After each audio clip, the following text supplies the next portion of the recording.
This is a self-learning module on the approach to cyanosis. My name is Ra Han. I'm a pediatric cardiologist at St. Michael's Hospital. I have no conflicts to disclose. By the end of this week, you should be able to describe the pathophysiology and consequences of cyanotic heart defects. Let's first start talking about the approach to cyanosis. In the next module, we'll discuss specific cyanotic heart defects.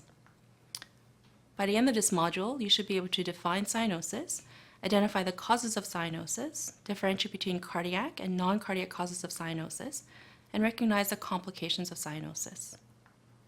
Cyanosis is a bluish discoloration of the skin due to excessive deoxyhemoglobin.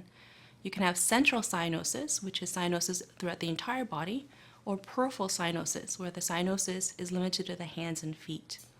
In central cyanosis, you have decreased oxygen saturation in the entire body, whereas in peripheral cyanosis is generally an indication of increased oxygen extraction, such as peripheral vasoconstriction in response to the cold. The perception of cyanosis depends on the amount of deoxyhemoglobin. So if your total hemoglobin is decreased, as in anemia, you may not be able to see cyanosis despite hypoxia. On the other hand, if you are polycythemic, you may recognize cyanosis at a higher oxygen saturation than otherwise. Causes of cyanosis can be due to abnormalities in ventilation, such as airway and respiratory disorders, abnormalities in circulation, such as cyanotic heart disease, and abnormalities in hemoglobin. Abnormalities in ventilation cause cyanosis because the oxygen in the air is unable to reach the pulmonary capillaries, and so the red blood cells do not pick up oxygen before it returns to the heart to be pumped around the body. Airway abnormalities can range anywhere from the nose all the way down to the bronchioles. So conditions such as choanotresia, laryngeal web, tracheostenosis can cause cyanosis. Respiratory causes of cyanosis include all the processes that can impair normal gas exchange in the lungs. This includes apnea, infections such as pneumonia, lung diseases such as COPD and lung masses. Patients with respiratory causes may have tachypnea, wheeze, or unequal breath sounds.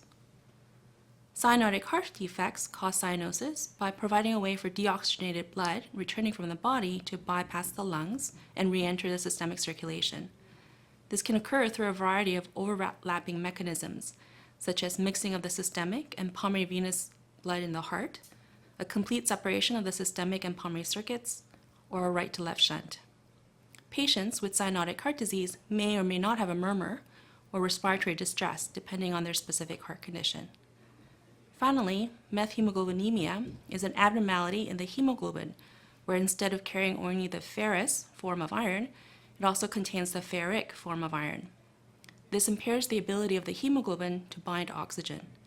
This is a rare condition and may be caused by reactions to certain drugs or may be genetic.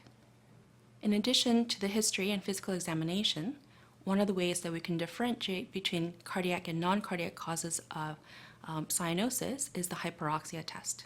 The rationale here is that if you give somebody 100% oxygen, you will partly overcome airway and lung issues, but not cardiac issues where blood is bypassing the lungs. Here is the oxygen dissociation curve. If you're breathing room air and your saturations are greater than 95%, your PO2 will be greater than 80 millimeters mercury. Now, if you give somebody 100% oxygen for more than 10 minutes, their PO2 can go as high as 600 millimeters mercury. To do this test properly, you need to give 100% oxygen for 10 minutes. And that means delivering oxygen by CPAP with a mask, endotracheal tube, or a hood.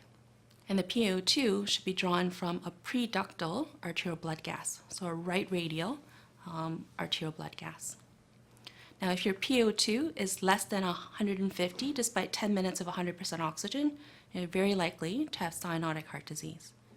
If your PO2 is more than 250 after 10 minutes, then it's likely a non-cardiac cause of cyanosis. If your PO2 is 150 to 250, the results are equivocal. There can be some overlap between the two. So two main points. One is that you have to deliver 100% oxygen properly for at least 10 minutes, and the blood gas should be drawn preductally from the right radial artery. So why do we care about cyanosis? Here are some of the complications of cyanosis. With cyanosis or decreased oxygen delivery, you can develop hypoxia as well as acidosis, leading to organ dysfunction. Your body may respond to the low oxygen saturation by increased erythropoiesis. This will lead to polycythemia and can lead to hyperviscosity. With prolonged cyanosis or hypoxia, you can also develop digital clubbing or swelling at the fingertips and toes. In this module, we define cyanosis, identify the causes of cyanosis, differentiated between cardiac and non-cardiac causes of cyanosis, and talked about the complications of cyanosis. In the next module, we'll talk about the specific congenital heart defects.